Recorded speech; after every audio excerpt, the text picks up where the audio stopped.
Vous l'avez compris, cette conférence porte sur la communication. Et en tant que Toulousain, j'ai décidé de m'inspirer de l'aviation pour vous parler de la communication. Revenons à 1977, île Canaries, lieu de la plus grosse catastrophe aérienne de l'histoire de l'aviation civile. L'aéroport de Los Rodeos est plongé dans un épais brouillard. Seul repère pour les pilotes, la voix du contrôleur aérien. 2 avions remontent une piste d'aéroport pour procéder au décollage. Un avion de la Pan Am suit un Boeing 747 de la KLM. Le pilote américain de la Pan Am cherche à quitter la piste pour attendre que l'avion de la KLM décolle. Mais lorsque le pilote américain entend « Leave the runway third to your left », il a un doute. A-t-il entendu « first » ou « third » ? Imaginez qu'un Toulousain, dans la tour de contrôle, se mette à parler au pilote. C'est ce qui s'est passé. « Leave the runway third to your left ». Bon, dans notre cas, le contrôleur aérien était espagnol. Mais nous allons voir ensemble qu'il y a eu plein d'autres paramètres qui sont rentrés en jeu. Une succession de défaillances de communication et de perception ont amené à la collision des 2 avions. 583 morts, 61 survivants. Un épais brouillard qui empêche toute visibilité et aucun radar au sol. Le pilote de la Pan Am cherche à quitter la piste mais ne voit pas bien les bretelles de sortie. Le pilote de la KLM, quant à lui, prêt à mettre les gaz, ne voit pas la piste devant lui. Nous avons tous ce radar, cet instinct qui nous dit que la conversation tourne au vinaigre. Mais quand ce radar ne fonctionne pas, on ne voit pas que la discussion va irrémédiablement au clash, voire même jusqu'au crash. Le pilote de la KLM doit décoller le plus rapidement possible afin de respecter les contraintes horaires imposées par la législation et ainsi éviter de sérieux problèmes à la KLM et à lui-même.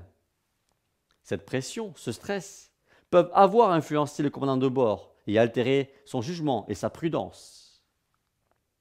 Nous aussi, nous avons nos propres motivations, nos propres pressions qui nous empêchent de prendre en compte le contexte sans écouter.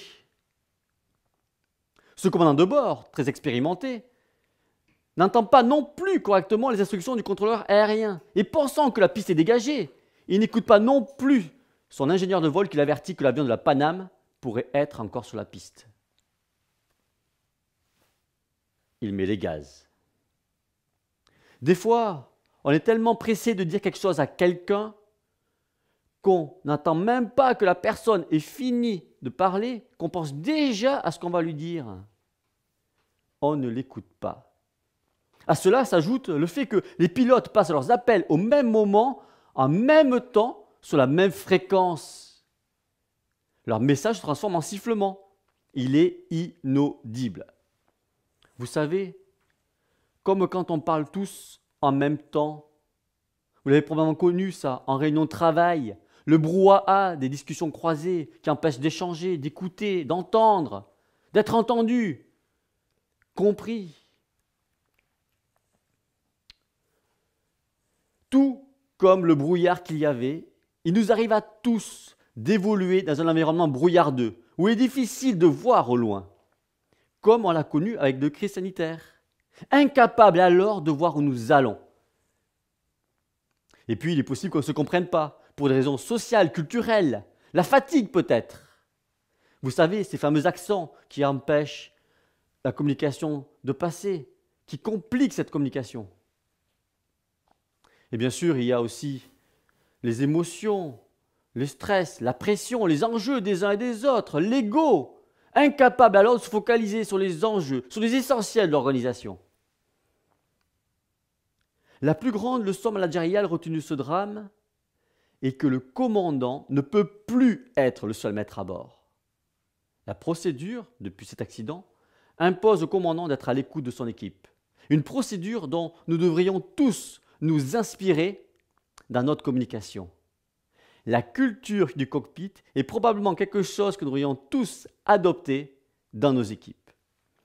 Aussi, dès à présent, je vous propose de jouer à un jeu. Je vais avoir besoin de volontaires.